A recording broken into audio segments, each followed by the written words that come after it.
교과서에 충실한 교과 토의, 여디디아의 교충교토 시간입니다. 오늘은 어려운 시기에 충실하게 살아가기라는 제목으로 하나님의 말씀을 함께 나누겠습니다. 교과 범위를 보시면 연구 범위입니다. 역대하 20장 1절에서 22절, 역대상 21장 1절에서 14절, 베드로후서 3장 3절에서 12절, 요한일서 2장 15절에서 17절, 계시록 13장 11절에서 17절에 있는 말씀입니다. 교과서에 나와 있는 연구범위 본문을 꼭 읽어주시기 바랍니다. 기억절입니다. 감사로 하나님께 제사를 드리며 지존하신 이에게 내 서원을 갚으며 환난 날에 나를 부르라. 내가 너를 건지리니 내가 나를 영화롭게 하리로다. 시편 50편 14절 15절에 있는 말씀입니다. 기억절 노래 들으시고 이어서 말씀 연구를 진행하겠습니다. 일기 11과 감사로 하나님께 제사를 드리며 지존하신 이에게 내 소원을 갚으며 환난 날에 나를 부르라. 내가 너를 건지리니 내가 나를 영화롭게 하리로다. 시편 50편 14, 15절.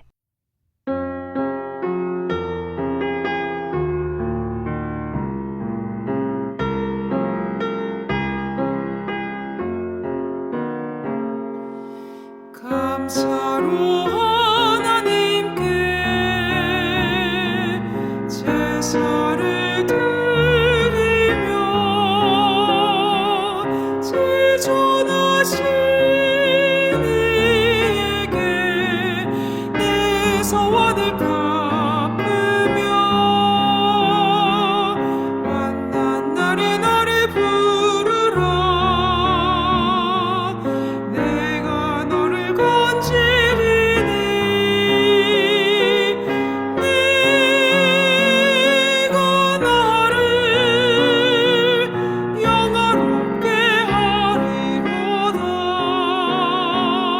시편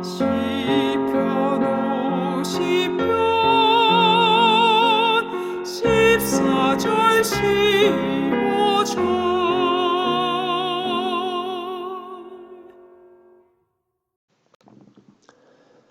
(3월 12일) 일요일입니다. 제목은 하나님을 최우선으로 삼기.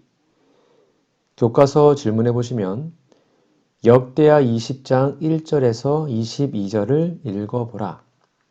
우리가 아무리 어려운 상황에 있을지라도 이 말씀을 통해 어떤 중요한 영적 원칙을 배울 수 있는가? 좀 길지만 꼭 읽어보시고 답을 적어보시기 바랍니다.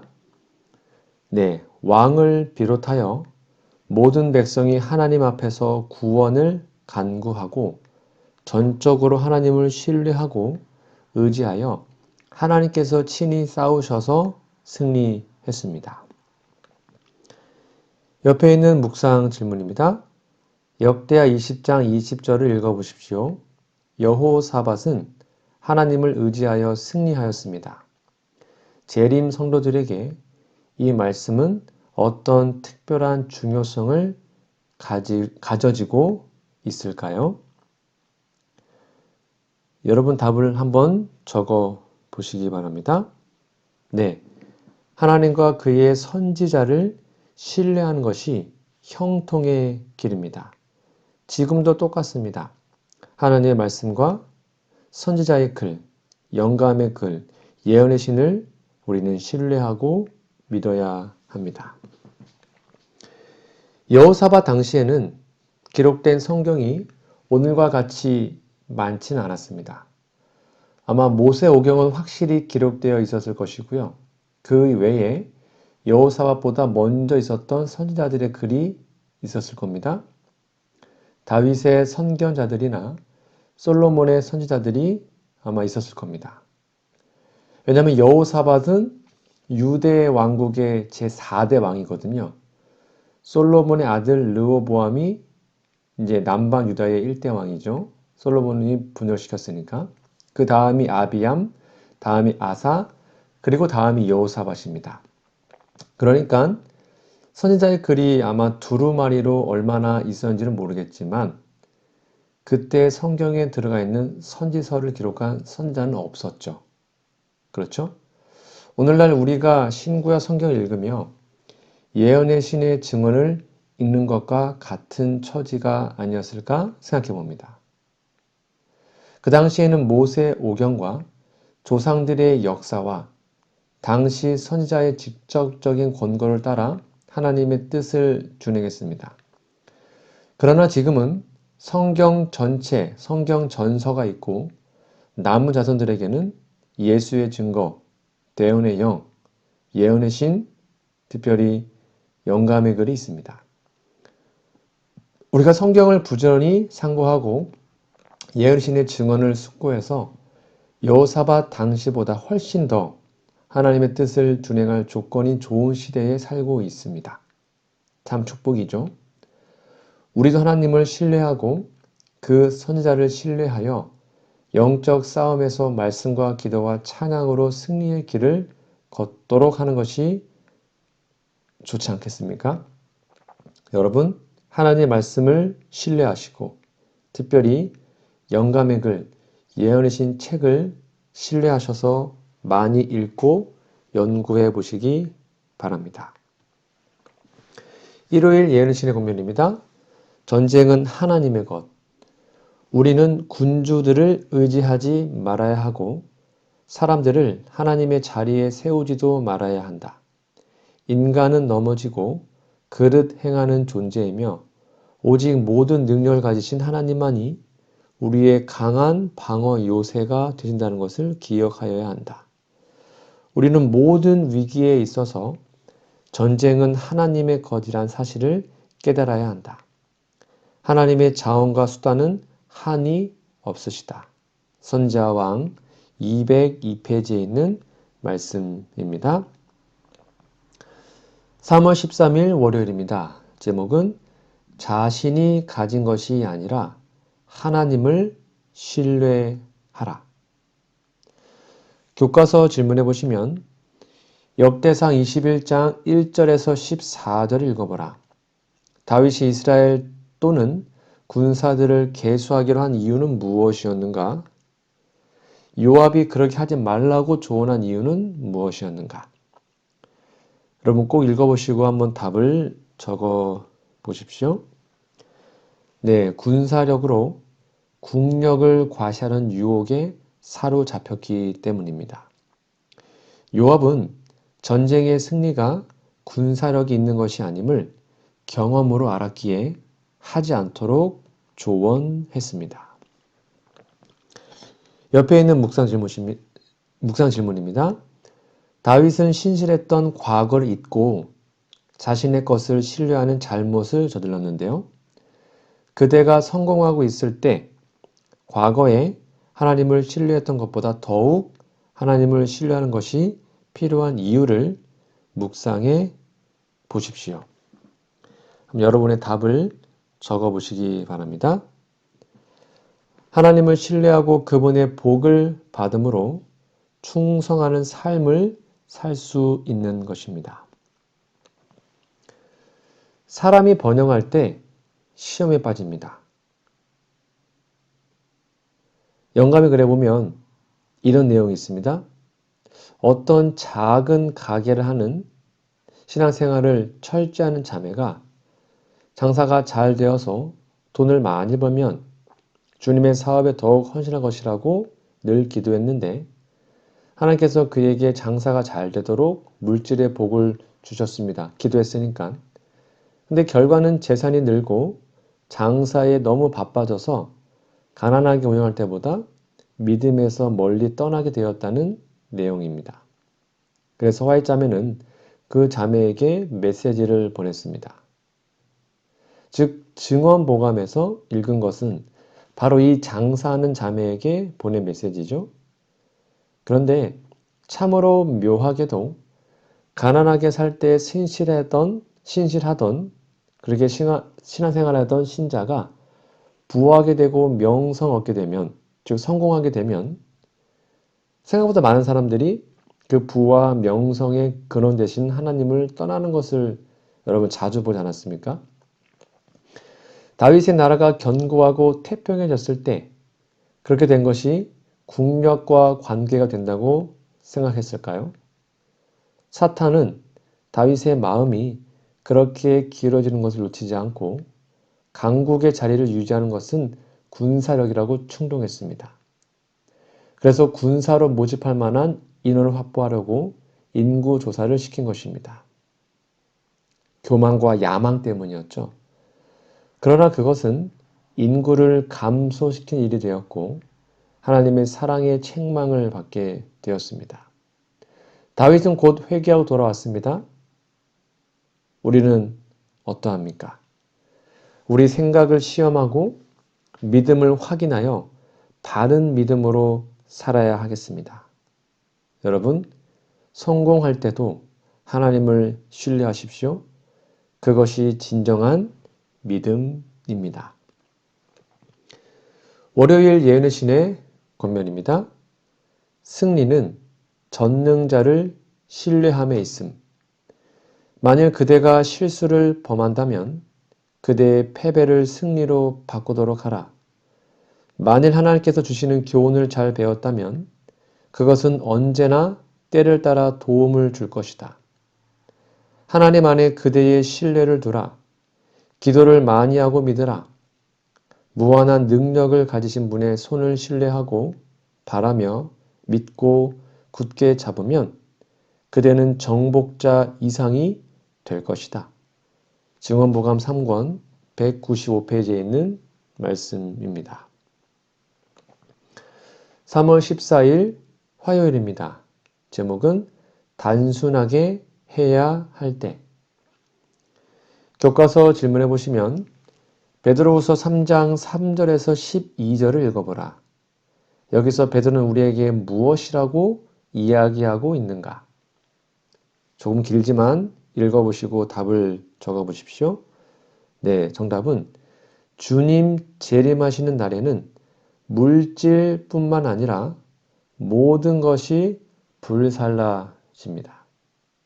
이 사실을 기억해야 하는 것이죠. 옆에 있는 묵상 질문입니다. 내가 가진 것을 영원히 소유할 수 없다면 그것으로 하나님의 사업을 위해서 할 수 있는 것은 무엇이 있는지 생각해 보십시오. 뭐가 있을까요? 여러분 스스로 한번 생각해 보시고 답을 적어 보시기 바랍니다. 하나님께서는 우리에게 반드시 필요한 것은 다 주십니다. 그렇죠? 마태복음 6장 31절부터 보면 그러므로 염려 이르기를 무엇을 먹을까 무엇을 마실까 무엇을 입을까 하지 말라. 이는 다 이방인들이 구하는 것이라. 너희 천부께서 이 모든 것이 너희에게 있어야 할 줄을 아시느니라. 너희는 먼저 그의 나라와 그의 의를 구하라. 그리하면 이 모든 것을 너희에게 더하시리라. 예수께서 이 말씀을 하나님의 나라와 관련하여 말씀하셨다는 것은 우리가 깊이 생각할 의미가 있습니다. 하나님의 나라를 구하는 것을 최우선 순위에 두라는 것이죠. 먹을 것이 많고 입을 것이 많아도 사람이 현재대로 지내면 죽음으로 끝을 맺고 그 예배했던 모든 것은 전혀 자기 소유가 되지 않습니다. 예수님은 모든 사람이 각각 개인적으로 생명을 확보하기를 원하십니다. 하나님께서는 한 사람 한 사람이 다 소중한 존재들인데요. 사람마다 하나님의 나라에 들어갈 때 비로소 소유가 분명해지죠. 분명해집니다. 그래서 성경은 성도들이 누릴 것을 유업이라고 묘사했습니다. 상속이라는 말인데요. 여러분, 산 사람은 상속하지 않죠. 그래서 하늘나라를 상속할 사람은 다 생명이 있는 사람입니다. 이 세상 생명이 없는 사람들은 부러워하는 재물, 하늘을 위하여 사용하고 그 영원한 나라를 구하는 믿음으로 살라고 사랑으로 권고하신 것입니다. 그러면 이 땅에서 목숨이 있는 동안 필요한 것은 공급하실 것입니다. 여러분, 예수님의 재림이 얼마 남지 않았습니다. 단순하게 사는 연습을 하시기 바랍니다. 화요일 예언의 신의 권면입니다. 기회가 있을 때 재물을 바치라. 자비가 흐르는 통로는 사방에 있다. 자금의 결핍은 끊임없이 일어나고 있으며 그것 때문에 선교지들이 지장을 받는다. 하나님의 백성이 일의 참된 형편을 깨닫지 못하는 한 그것들은 포기되어야 한다. 유언장을 만들 사망의 때까지 기다리지 말고 살아있는 동안 그대의 재물을 바치도록 하여라. 증언복음 3권 42페이지에 있는 말씀입니다. 3월 15일 수요일 제목은 우선순위입니다. 마태복음 6장 24절을 읽어보라. 여기 기록된 진리를 그대의 삶에서 어떻게 경험해 보았는가? 여러분 어렵지 않은 질문입니다. 한번 읽어보시고 답을 적어보십시오. 네, 가장 중하게 여기는 것이 무엇인지 여러분 스스로에게 물어보십시오. 그것이 자기의 주인이 되는 것입니다. 내 삶의 우선순위가 하나님인지 아니면 재물인지를 살펴보라는 것입니다. 밑에 있는 두 번째 질문인데요. 요한일서 2장 15절에서 17절 읽어보라. 여기 기록된 세 가지가 우리가 사는 세상에서 어떻게 나타나고 있는가? 그것들이 가져오는 위험이 우리가 느끼는 것보다 더 교묘하게 다가오는 이유는 무엇인가? 읽어보시고 답을 적어보십시오. 네, 일상생활에서 감각으로 침입을 합니다. 이 세 가지를 다른 말로 표현하면 재물욕, 색욕, 명예욕입니다. 주로 오간을 보는 것, 읽는 것, 듣는 것 등등 그것을 통해서 우리의 삶으로 침입을 합니다. 옆에 있는 묵상 질문입니다.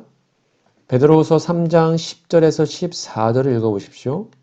베드로가 이야기한 것 같이 우리가 가진 것들을 사용하는 것을 포함하여 우리가 살아가는 데 어떤 영향을 끼쳐야 할까요?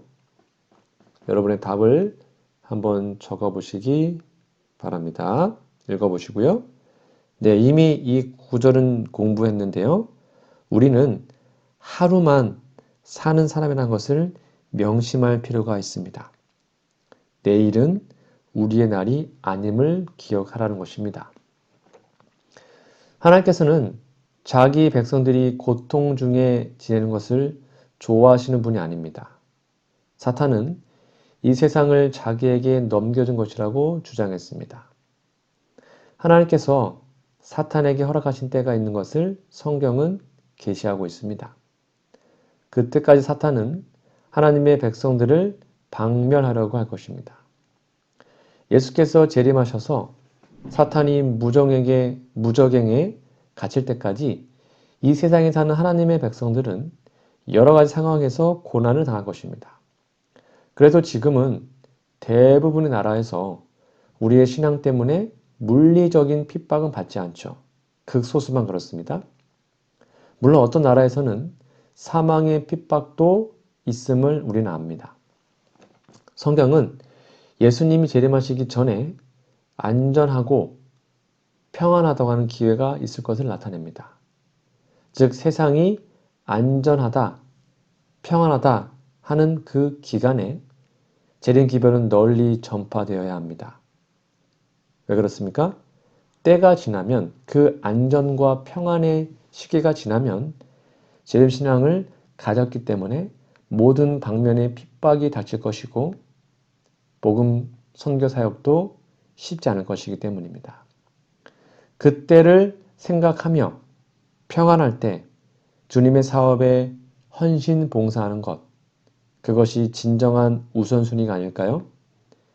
지금 이렇게 편할 때 우리의 삶을 하나님께 드리는 저와 우리 모두가 되기를 간절히 바랍니다.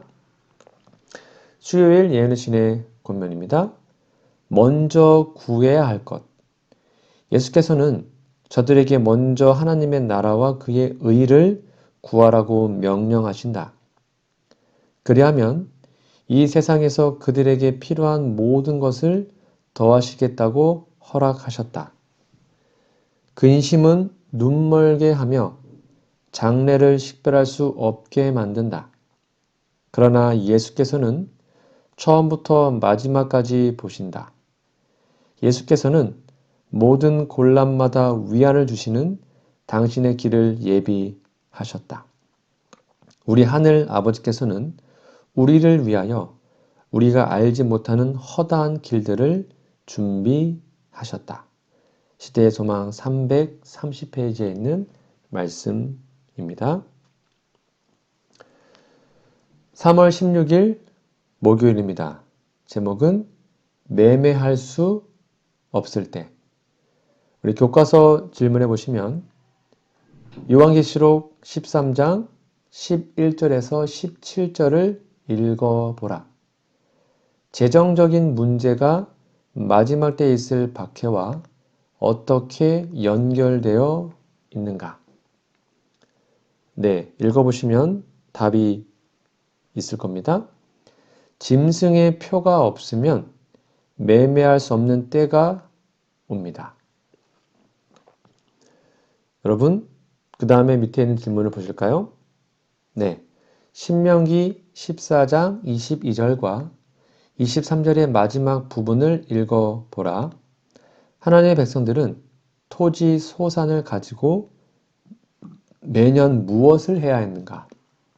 하나님께서 그렇게 하도록 하신 이유는 무엇인가? 읽어보시면 답이 있습니다. 바로 11조를 드리고 하나님 여호와 경외하기를 항상 배우게 하셨습니다. 옆에 있는 묵상 질문입니다.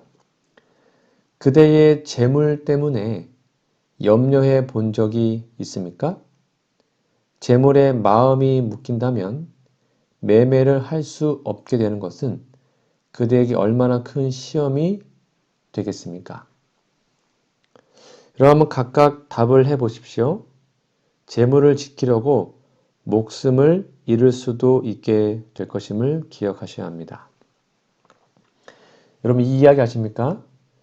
원숭이 잡는 사람이 호리병 같은, 그러니까 입구는 손만 들어가고 그다음에 안에는 커지는 호리병 같은 두 개의 도구에 원숭이가 정말로 좋아하는 먹이를 넣어둔다고 합니다.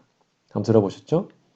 그리고 원숭이가 다니는 길목 나무에 달아 놓으면 원숭이가 손을 집어넣어요.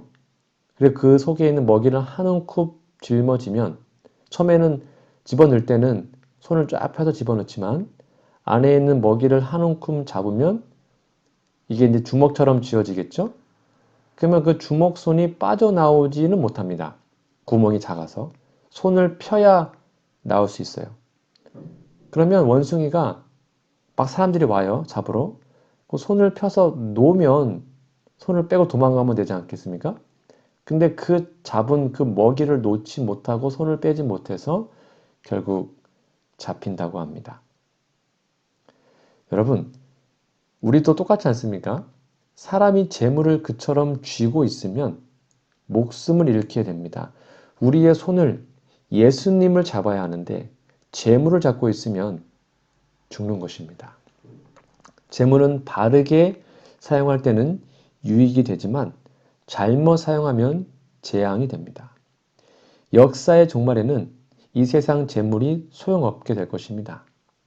에스겔 선지자는 에스겔 7장 19절에 그들이 그 은을 거리에 던지며 그 금을 오물같이 여기리니 이는 여호와 내가 진노를 내리는 날에 그들의 은과 금이 능히 그들을 건지지 못하며 능히 그 심령을 족하게 하거나 그 창자를 채우지 못하고 오직 죄악의 걸림돌이 됨이로다. 은과 금을 오물처럼 버릴 때가 올 것을 예언하였습니다. 아직도 그것이 가치 있게 사용될 때 주님의 일을 위하여 효과적으로 사용할 수 있다면 그 자체가 복인 것이죠. 여러분, 매매할 수 없을 때가 올 것입니다. 그때를 믿음으로 잘 준비하시기 바랍니다. 목요일 예언의 신의 권면입니다. 제때에 재산을 처분하면 환난의 때에 자유로움. 만일 그들이 그들의 재산을 제단 위에 내어놓고 어떻게 할 것인지를 하나님께 간절히 기도하면 주께서 그것을 처리할 때를 가르쳐 주실 것이다. 그리하여 그들은 환난의 때에 자유로울 것이며 그들을 무겁게 내리누르는 장애물이 없게 될 것이다. 청지기에게 보내는 기별 60페이지에 있는 말씀입니다. 오늘은 제11과 어려운 시기에 충실하게 살아가기라는 제목으로 함께 말씀 연구를 진행했는데요. 여러분, 연구 범위 성경 본문을 꼭 읽어주시고 기억절도 외워주시면 감사하겠습니다. 오늘 말씀을 다시 한번 정리해드리면 어려운 시기가 곧 도래할 겁니다. 그러니 준비하십시오. 위기의 순간에 오직 하나님을 바라보아야 합니다. 내가 가진 소유물이 무엇이든지 간에 그것이 나를 구원할 수 없죠. 우리의 소유물을 줄이고 단순하게 해야 합니다. 세상의 유혹은 강력하지만 하나님 안에서 물리쳐야 합니다. 환난의 때를 위하여 오직 강력한 믿음을 준비하시는 우리 모두가 되기를 간절히 소망합니다. 우리 다음 주에는요, 벌써 12가네요. 충성된 자에게 주어질 상급이라는 제목으로 함께 말씀 연구를 진행하도록 하겠습니다. 우리 기도하고 마치도록 하겠습니다. 하늘에 계신 아버지, 매일 매순간 하나님을 향한 흔들림이 없는 믿음을 실천하며 삶으로 위기의 순간 저의 시선이 이 땅의 현실이 아니라 그 현실을 능히 극복하고 최고의 결과를 가져다 줄 수 있는 능력의 하나님께 향하게 도와주시옵소서. 하나님을 향한 우리의 굳센 믿음을 귀하게 여기시는 하나님의 은혜에 감사드립니다. 내가 가진 것과 세상이 귀하다 여기는 것을 신뢰하고 싶은 유혹이 들 때마다 눈을 들어 복의 근원 되시는 하나님을 바라보게 도와주시옵소서. 재림 성도라는 이름은 가지고 있지만 마치 이 땅에서의 삶이 영원할 것처럼 살고 있지 않는지 우리 자신을 돌아보게 됩니다. 우리가 가진 재물을 통해 재림 성도로서의 정체성을 분명히 나타내 보이며 살 수 있도록 힘을 주시옵소서. 우리의 힘으로 극복하기에는 세상의 유혹이 너무나 강력합니다.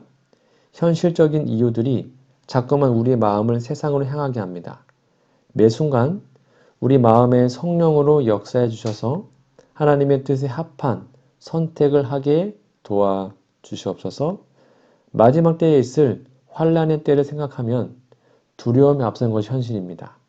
하지만 그 순간 우리와 함께 하시며 우리의 필요를 채우실 하나님을 신뢰하며 지금부터 깨어 예수님의 재림을 준비하게 도와주시옵소서.